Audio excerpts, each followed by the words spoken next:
Hello, everyone. Hi, Julie. How are you today? I'm great, Rita. How are you doing? I'm good. I'm good. Welcome to LinkedIn Live, Why PAM and IGA Fail Without Identity Intelligence. I'm going to admit something. This is my first ever LinkedIn Live. I know you're an industry veteran, Julie, but you're going to have to go easy on me today. Well, I'm excited to be here and be able to connect with everybody. Awesome, awesome. Yeah, the intent of this, everyone, is we want to have a fun, energetic, practical conversation about this topic. It's a bit morbid why things fail, but I think that's one of the most important things that us as security practitioners can do is understand how we can improve. So my hope is the audience today gets a bit of education, knowledge, leverage your experience, Julie, things I've seen in the field to give them maybe a leg up in their organizations on how they can get better across this very important space, which is identity. Why don't we start with some quick intros? Julie, I can totally read your bio, but I think I'm going to hand it over to you to maybe give the audience a little bit of a background on yourself. Great. Thank you, Rita. So a little bit about myself. I spent the first 15, 16 years really leading security programs across many industry verticals. Spent the first 10 years in financial services, which, as many of you know, identity is really core to financial services. I know I remember signing off on all of our SOX controls many years being in financial services. But I spent years in financial services, was the first CISO at The Ohio State University, the chief security officer at Symantec, and also led many data projects programs, but always really driving transformation and adoption of new technologies. The last roughly 8 to 10 years of my career, I've spent more on the consulting side, but really helping organizations, global organizations, really implement security programs to really help them reduce risk across their environments. Identity has always been a core area where I've focused in on, so helping global Fortune 100 organizations, really implementing everything from consumer identity to MFA to IGA to PAM, but really working hand in hand with them. In the last several years, really driving more of the go-to-market of an organization as well as a service delivery. So you've been around the block, you've seen a lot. So if you had to guess, how many environments have you seen in the identity lens across your career? I mean, I would say definitely in the hundreds. I would say probably over 400 different environments. And again, from large global enterprises, ones that have been around for many years that have grown by M&A, which are usually a little more messy, I call it. But those are the ones that are most fun because I like to clean up and improve things, which everyone doesn't enjoy that, but I actually do. So I've seen those large enterprise organizations where I've managed, but also really help SMB working with mid-market, smaller organizations that may not have the staff and or knowledge to implement anything from IGA, PAM, and also understand all the different technologies. I think this is one space that continuously evolves and is becoming more and more critical to organizations to secure their environment. So let's start with kind of the first topic in today's webinar. Let's talk about visibility, right? A lot of companies, invest and spend time with PAM and IGA solutions. They deploy them. They start, onboarding systems and applications into those capabilities and those technologies. But why do you think still things fall through the cracks? So, I would first kind of start with, you think about all the M&A that's taken place. And again, I start there because many organizations have inherited things or they've had to really, if you think about a large M&A, identity is really the first thing that's foundational to really make that happen. And I say all that because when you're connecting organizations pretty quickly, there's a lot of, again, unknown around entitlements, around access, around infrastructure, what's sitting on the infrastructure, what critical assets they are. And so organizations, a lot of them have grown and just kind of like plugged in across. And so when I've seen organizations, when they approach PAM or IGA, they typically go with what they think is most critical. And I say think, not because people don't understand, but honestly, they don't know. And so typically they start out looking at, if I'm starting out implementing this program and I have limited visibility really into the environment, And I say that because they don't know exactly what's sitting on those assets or those entitlements or any of that. Then they're really going through and they're starting at like a refined base. And many times, because it becomes very complex, there's not a lot of data around those assets or the entitlements or everything else. I've seen this real time as a CISO myself, where a lot of organizations run out of money. They run out of time. They run out of investment. And so they're usually stuck with, I would say partially deployed technologies and programs across their environment. And it's really not, it's due to really not having the knowledge that I see really on the entitlements and really understanding what's most critical across their environment. And so then you're also left with kind of a fragmented solution and user experience across your organization. Yeah, I've seen that myself as well. And, you've seen 400 some odd environments. I've seen probably close to that as well. So when we're going to hit the 1,000 mark together soon, I'm sure of that. But I absolutely agree. People invest in incredible PAM and IGA solutions, and they start with what they know, the domain admins, the SOX applications. And I'm seeing more and more CISOs, boards, even insurance brokers say, what about the rest? Right? And I think that's where people really get stuck. And I think it's starting to keep people up at night. Are you seeing that trend as well? No, I've seen that throughout my career. And again, I think that organizations start where they think is the most risk, SOX applications, or like the 80 domain, like all of the super users, like anything, any words you want to say, that's where they start. But again, there's things that are just unknown across the environment. And again, that's where also, if they're unknown to you, I will guarantee you that, threat actors know those as well. And so I'm seeing that become, just a much broader conversation with boards, as well as you said, cyber insurance. The other thing I would add into that too is just around everything with machine identities. And if you look at that kind of recent, I would say it's more recent with AI, but I would say the machine identity sprawl has been going on for years. And you think about how those stack, those change frequently, really having visibility around those, all the IoT devices, cloud, APIs, AI agents, like all of that. I think I saw a stat the other day, you've got around 85 to 1 from a creation standpoint.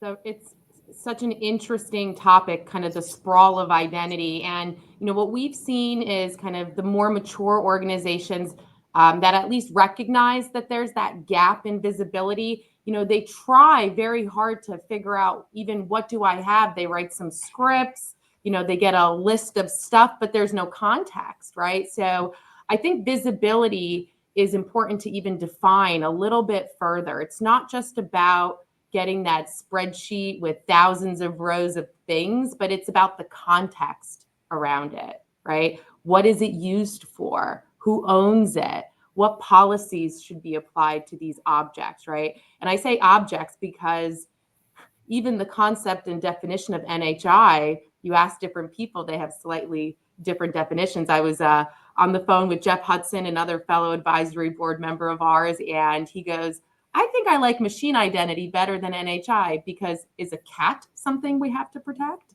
And I said, as an animal lover, yes, but I understand the context of your funny little statement there. But you're right, the sprawl is huge. The amount that we have to protect is massive. Scripts and spreadsheets just kind of don't cover it anymore, right?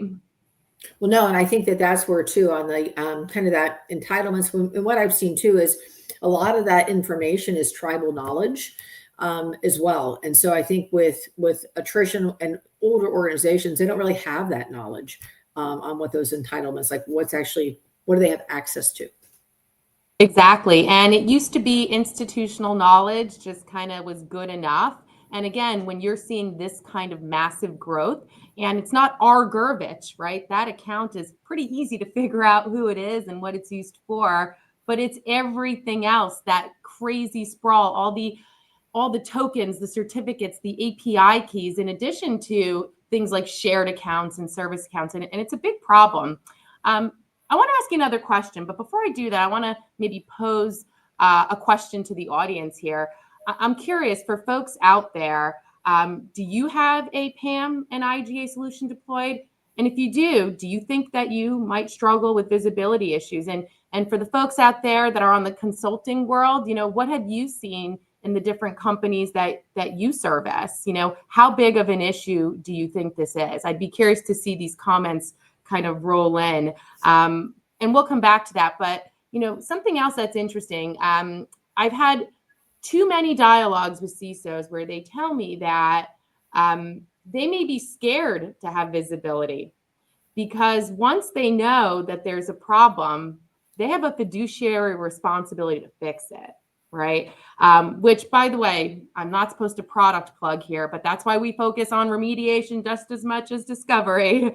But have you had that kind of dialogue with customers that you've worked with in the past? And how did you respond to that? I mean, from a remediation dialogue? Mm-hmm. I mean, I would say from a discovery and the remediation, I think that's really key. I think organizations will spend, and I had teams that were also doing this, who spent just countless hours remediating and trying to figure out owners of things and how you can remediate, how you can fix it. I've had countless audit issues. There was one environment that when I started, I inherited 100 audit issues all around access management. And honestly, it was really around kind of the entitlements, the ownership, and without knowing that, it's hard to get things remediated. So really having that capability to really help automate and do that really will help organizations reduce risk a lot quicker. Yeah, I think you hit the nail on the head. It's that context that allows you to actually fix the problem, right? Like I always say, getting a list of stuff is okay, but do you know what it's used for? Do you know if it's used at all? Like I've seen so many environments that have been neglected and there's just clutter. It may not necessarily pose a huge security risk today, but it obfuscates everything else that might be risky that lives in an environment. So like I'm a big believer in the concept of intelligent discovery. We try to separate the term discovery from intelligent discovery because in my mind, they mean two very different things. And the outcome and what you can do with that information is significantly varied, right? But it's hard. It's hard to get context, right? Especially if you're doing it by hand. Well, no, and I think that, I mean, you've got the discovery, and some organizations are afraid to discover. I've seen this across identity, across data, working with privacy officers, legal officers in some companies, but I think the discovery and then adding that intelligence is key. I had a situation in one organization I worked in where we had just a large amount of unstructured data. With open access to file shares. And so that was something that, again, I had to really dive in, and I wish Sphere was around at the time. It wasn't, but really dive in to look at, okay, what's the context around these? What's sitting in these files, first of all, but then also who's accessing it. And that took some time, but once I built some of that solutioning, I was able to automate at least the movement and the protection of this risk and cleanup. Where if I didn't have any of that before, I mean, it would have been like taking, a spreadsheet to every owner across the organization, which again, they might not have had the context either. So that would have just, elongated any risk reduction. And by the way, I had audit findings and all kinds of other violations I was working through. Said something, bringing a spreadsheet to every owner. So I would agree, bringing a spreadsheet isn't going to be very scalable, but let's actually talk about the second half of that statement, the owner, right? In my opinion, and I'm hoping you agree, but I think ownership is the unlock, right? That's the missing piece that gets you from, I know it's wrong, to I can fix it. And I think the reason is everyone is scared they're going to break something along the way if they don't get the buy-in from the business. And I've seen it, and I'm curious if you have any stories. Like I've seen people haphazardly, with good intent, try to fix a security risk, and they broke a massive trading application, or they took down an important business system. And I always joke they lived through the 6 months of shame, and it took them a while to get out of that. So do you think that's a reality? Are we sitting on risk because we're scared to fix it because we may break something? And then I'm going to talk about how to figure out ownership. Yeah, no, I would, and I love the ownership as the unlock. I mean, I would say ownership, and I would almost put accountability in there too. I mean, honesty. You said something really key there. You said more the business. And so when I look at security in general, Rita, I always say identity and data are the two things that sit closest to the business. And typically the business doesn't have an understanding or knowledge of what's going on with that. And so when I've built programs in the past too, I've always educated the business. One organization, I built a business identity scorecard. And that's when I looked at the risk and started doing that. It was all to the business owners. Again, IT facilitated, they were facilitating the control for the business, but I wanted the business, I mean, they're the ones that have the knowledge of really what the applications, really what they did, what they touched, what they did for the customer, the consumer, all of that. And so I think bringing the business in is really key, but to that exact point, because again, there could be, again, lack of intelligence, lack of understanding, lack of discovery. And then if you're sitting in an identity or a security organization, there's always that fear, like, what if we make a decision because there isn't ownership or accountability and we break something? Building back that trust is so hard. And so I think if you bring the business into the conversation and they understand the risk, and also what the risk typically is to their customer. And so if you're looking at a bank, for example, you mentioned kind of financial services there, like, again, they're looking at how do I protect the customer. And so they want to do what's right. But what I found is the business isn't always in those conversations. And so if they are, I think they can, when you do the unlock on the ownership, I think you can really move a lot quicker there. I love the business identity scorecard. I might steal that phrase. That's great. I love it. We call it the shame game, but I like business identity scorecard better. But, it's interesting, once you have an owner, a human that's accountable to that risk, you also have information about that person. You have their business unit, their region, all this rich information. So you could start to bucket the issues into these categories. Like if you're a big bank, fixed income has this amount of risk, equities has that amount of risk. And you can almost pin business leaders against each other. No one wants to be the top of the list when it comes to risk, right? Well, and that's part of it. I think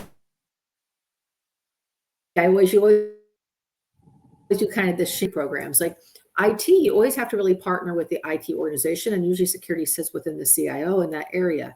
However, the business also decides the priorities of the whole organization. And so if they don't understand the risk and the risk of their application and their access and all of that, then they can't effectively prioritize that work over something else. Makes a lot of sense. So I'm in perfect agreement with you that mapping actual humans is very important. But I think a lot of people might naturally be thinking, how? How do I do that? So I'm going to pull up a couple slides that I actually presented. I did this at CyberArk Impact in Boston this year, and everyone said these were their favorite slides. So let me share my screen here and walk you through a couple cool things. So again, 4-step approach. By no means is this the end all be all, but it'll really get you thinking about how to solve this problem. And a lot of companies that we interact with, that we work with, that we meet, we're not always telling them how important ownership is. We're more educating them on how to figure it out. And typically they've started this journey, right? But the problem is you have a spreadsheet over here with some information. You have a team over there that stores it somewhere else. Some may actually be in your IGA. Some may be in your CMDB, but let's wrangle it all together. Sometimes I find companies are really surprised, but how much they actually know once they bring it all together. So sometimes customers get like a quarter of the way there by just bringing together all these disparate sources of true high confidence ownership into one place. But that's not enough. Nobody wants to stop at 25%. So how do we get to the next level of maturity when it comes to ownership? Well, we like to look at all the contextual clues. So right before we talked about context with discovery, that intelligent discovery, not only does that kind of tell you what you have and how it's being used and information about your accounts, your roles, whatever it might be, but all of that extra information is clues, like you're an investigator, right? It gives you knowledge that you could start to use for pattern recognition, starting to understand this account logged into this machine and this application is attached to this machine. And oh my gosh, look at that. One of those characteristics are in my CMDB with a high quality owner. Bring all of it together to really understand those relationships. And then you start building on top of all these new patterns that you're forming. And next, Don't be scared of free-form text. Like so many companies we talk to have had these like good Samaritans in the help desk and the IAM team that tried to capture information when it was given to them in a ticket, in a description somewhere, right? But the problem is everyone is scared or doesn't know how to use that data in a meaningful way, right? So again, I'm not going to plug Sphereboard here, but we've thought of that, right? And I can't tell you how many accurate owners we find by leveraging that kind of information into the logic of figuring out ownership. And lastly, I should probably go forward. Sorry about that. And lastly, you would be shocked at how many different products that companies have out there that have additional clues, like your SIM, being able to see what account actually logged into a host, being able to see the IP address, and leveraging that to, again, map more relationships, create more patterns. And this is really what I found gets customers from, I have no idea who owns what, to maybe being able to have a really good business identity scorecard. I told you I'm going to steal that one, Julie. So happy to share this deck with anyone on the call that's interested post. But I do believe that once you have the owner, you have a path to fixing the problems. And this is key to all of these monstrous amounts of non-human identities. When we start getting into agentic AI, this is going to pose absolutely critical to being able to figure out who's the human at my company that's not just accountable to the risk, but can guide the remediation so we protect these identities at scale. So I could talk about ownership forever, but I know we have a time clock here. So let's shift gears a little bit, Julie. Let's talk about automation, but automation without chaos. You've helped tons of companies with automation and across small environments and massive environments. And we've had some great dialogues about this. You know, what do you think? What have you seen? What does it take to scale safely? Well, I think with any change, and usually if security is driving it too, like I think that you've got to have that trust kind of factor. And again, you've got to have the business and technology bought in to really the kind of probably the testing and what you're doing there. Just because again, like you don't want to break that trust once you start automating and cause a business outage.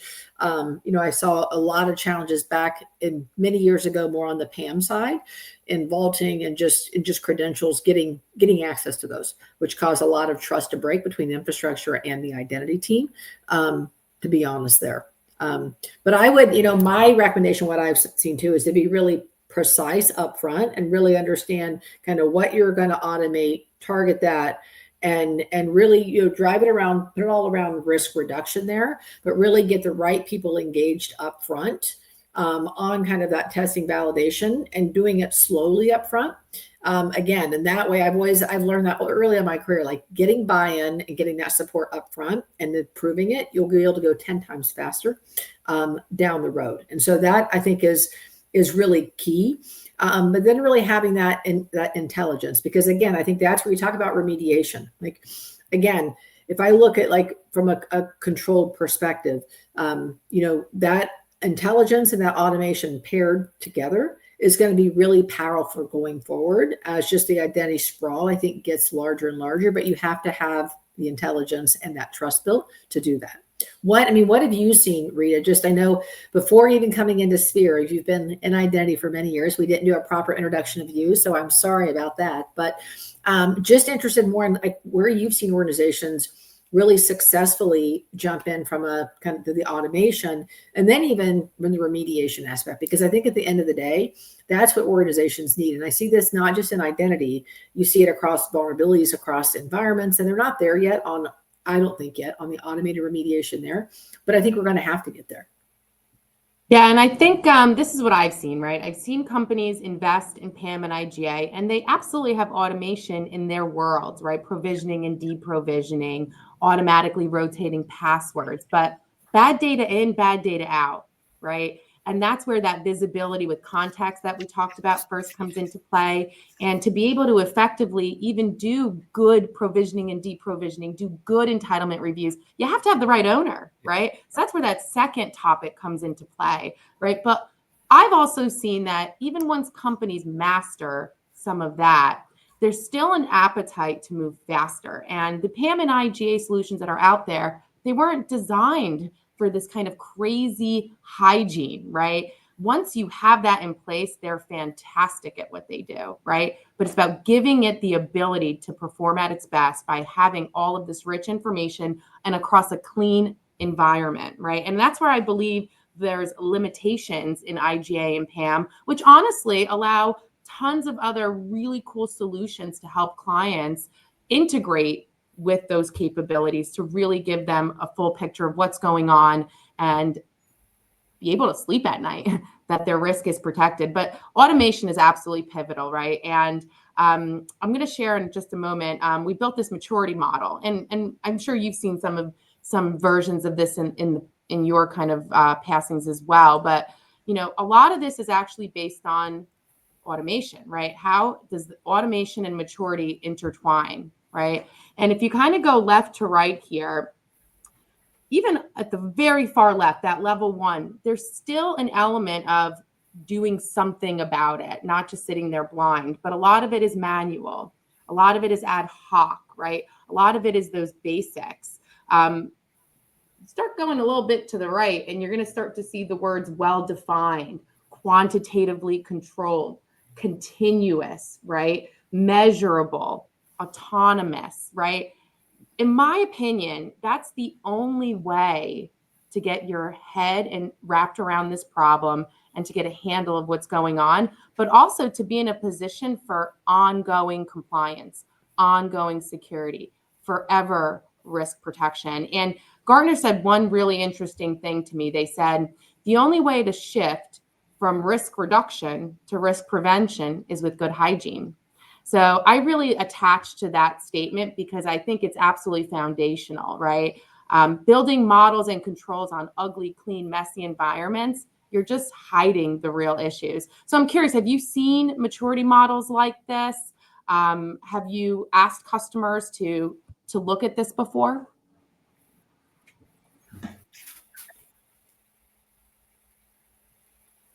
I've seen maturity models like this. Did you ask the audience yet, Rita? Oh, you know what? This is a really good opportunity. Let me ask the audience. Good point, Julie. The folks out there, where do you think you stand when it comes to maturity? And have you self-assessed in this way before? Have you looked at your controls, your policies, how you're doing discovery, and measured yourself in terms of how manual, how automated, how complete are you? And Julie, would love your kind of position stance on what you've seen at other places as well. Yeah, I mean, we'll wait for the audience to chime in here with maybe in the comments and we can read some responses back out. But, from a self-assessment, I mean, I think that I've seen more organizations probably in the well-defined, kind of hovering over there. But I think the two key words that you said that really stand out to me on where organizations need to be is in the automated and the continuous. And I mean that from an automated assessment remediation and the continuous motion, because I think that's where, and again, you have to have that visibility into everything, and context. But again, with just the speed things are moving, I think if you don't have that, it's going to continue to get more challenging. And I've seen organizations actually slide back recently, where I've had organizations we've been working with that maybe were targeting up into that quantitatively controlled, the 4, even 5. And because of all the change that's been introduced, again, to support the business, which is why we're all here anyway, to support every business from a security perspective. But because of the speed that business is going and the changes being introduced, and they might not have had that visibility from a context perspective before, outside of even their core tools, they're sliding back because, again, just the undefined access points, agents, everything else that they're having in their environment without the proper, visibility and governance. And again, governance in my mind is really around ownership and accountability. Yeah, and there was a comment here around, exactly what we're talking about here, how the machine identity landscape is just monstrous, right? And because there's little context, because they're hard to discover, that's probably why we're seeing people go backwards a little bit. And that's kind of scary. I've never heard that perspective, but it makes so much sense to me, right? Like these aren't, again, like our garbage anymore, right? These are embedded identities that run our companies, right? And they're hard to find without the right capabilities to actually go discover these challenges. So very, very, very interesting. So I know we're almost at the end state here. This was so much fun, Julie. I really appreciate your time. Thank you for joining me in my very first LinkedIn Live webinar. Did I do all right? I think you did great. I think you did great. And we got some really great feedback here in the chat. We saw some just comments back on the self-assessment work. And again, another big vote on automation that you're going to have that, or you're not going to be able to keep up. So hopefully it was great and engaging to the audience here, but I thought you did phenomenal, Rita. Thanks, Julie. You're good for the ego. Well, thank you everyone so much for joining my first LinkedIn Live, Julie's probably 100th LinkedIn Live. I'm sure we'll send you guys some really cool information post. And I can't wait to hopefully meet some of you guys in the field. So thank you very much. And until next time, everybody. Great. Thank you, guys. Thank you, Rita.